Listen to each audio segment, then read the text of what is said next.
Salutare fraților, bine ați revenit pe Off the Stage, sunt aici cu Vice și astăzi reacționăm la tabără de la Ini, Sebi, Petre, Ștefan, El, Nicu și Aron. Da. Care este soundtrack-ul de la filmul lui Shelly. Da, de la tabăra. Tabără de vară, da. Hai să vedem.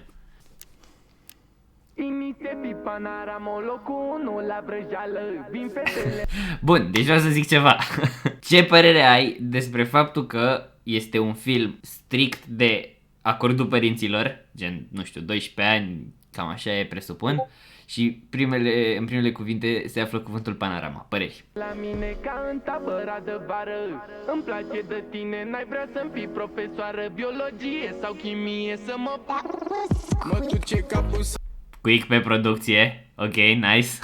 Nu mă așteptam să aud vreodată Ini, Sebi sau El, Nicu și Aron pe That Was Quick. Fac bani, m-am făcut tata campion. Voi rămâneți la Moet, noi am trecut pe Perignon. Trebuie să îmi fac banii, nu mă opresc la milion. Jordan 4, bluza Nike, combin cu Louis Vuitton. Și îi place rău, rău. Spar vreo 14 milioane pe curul tău, tău. Eu nu știu ce să mai zic, frate. Mă, sunt eu dobitoc. Ăsta nu e un film de copii. Îi place rău, rău. Spar vreo 14 milioane pe trupul tău, tău. Fac bani după bani după bani, într-un sardica la americani. Ai grijă nebună, te încurci cu golan, sunteți sifonar, sunteți șobolani. Stop, stai și acum o fac, stop, stai și acum... Da. Sifonari sunteți șopolani, frate, e o tabără. E o tabără. Frate, e o tabără.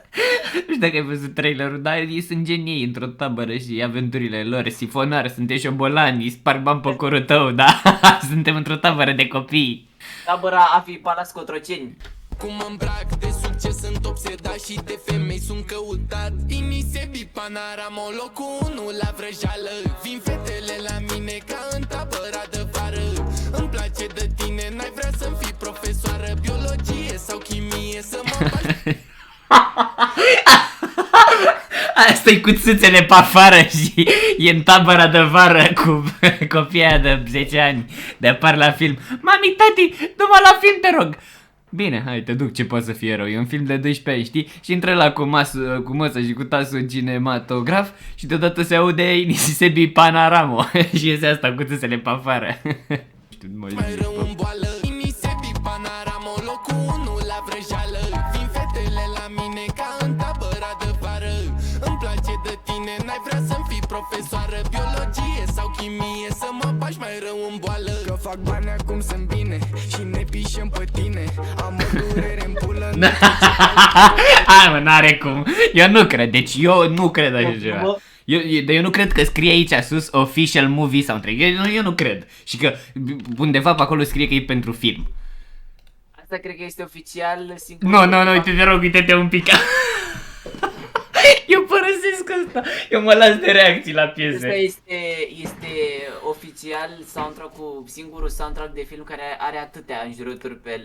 Nu știu dacă mai există un soundtrack așa de film. Ok. Bine, și iar te-ai albit la față, cred că-ți trebuie vitamine. Dă-te la o parte, nu vezi, nu-mi arde de tine. Că fac bani acum sunt bine, vor să facă ca mine. Dă-te la o parte, nu vezi, nu-mi arde de tine. Ne plimbăm în limuzine, se vede, ne merge bine. E mult prea atentă mereu, cu ochii pe mine. Nu pot să zic, îmi stă pe limbă. Știu secrete despre gagică, care mă agită. Bă, ia, dă-i înapoi. Bă, ce era acolo? Stai, unde? Secrete despre gagică, care mă agită. Unul o fute, altul o plimbă. Nu am permis, deci care e ăla care o plimbă. Spar bani pe maneli, scot bani din trusa cu cavalii. Sunt tornada din industrie, vijelie ca și valii. Fac să prinzi viteză dintr-o palmăzime, o Ferrari. La noi vii ca la dentist, ne dai bani și-ți dăm jos molarii. Că mă știi de pe TikTok sau de pe Insta sau de pe piesele cu care ți-am dezbrăcat pista. Știe că am 16 ani, mi-a zis, nu contează vârsta. Wow! Așa m-a învățat tata. Ini, Sebi, panorama, locul 1 la vrăjeală. Vin fetele la mine ca în tabăra de vară.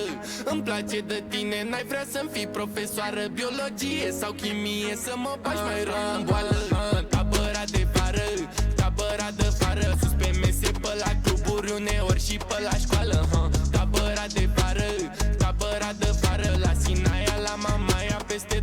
capitală. Cu piciorul a fugit ghinionul, unde s-a dus băi? Dau cu piciorul a feria. Vezi că și ăsta e contender pentru o parte bună. Vezi că ies cum băi, vezi că ies cum băi.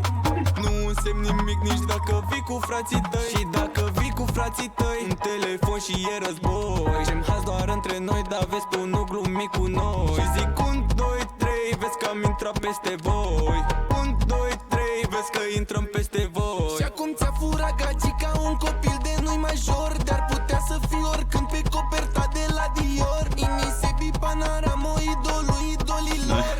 Crashurile tale toate după mine mor. Cred că las căștile aici, am plecat, salut.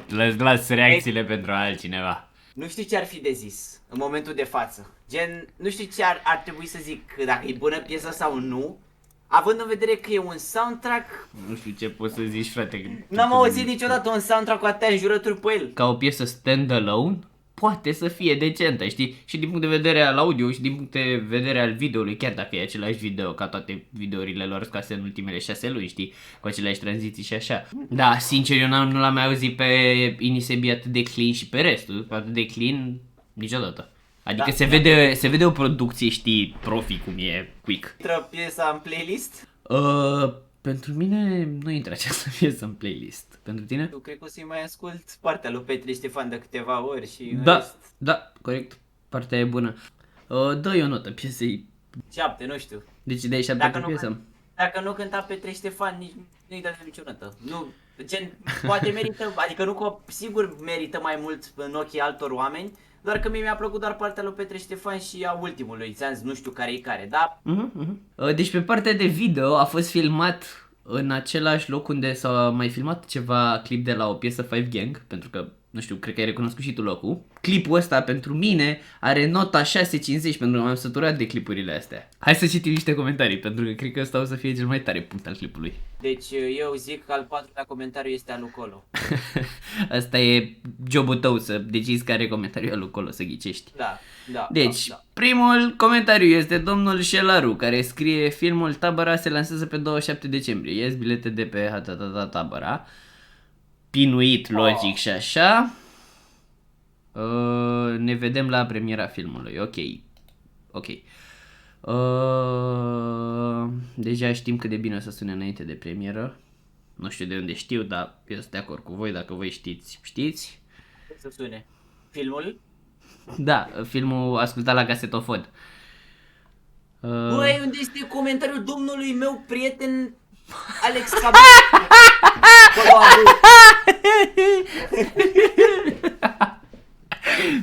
Mihaița Costinel spune: Cipi, scoate odată imnul flotărilor, că ador piesa. E printre singurele alte comentarii care mai are inimă, vezi?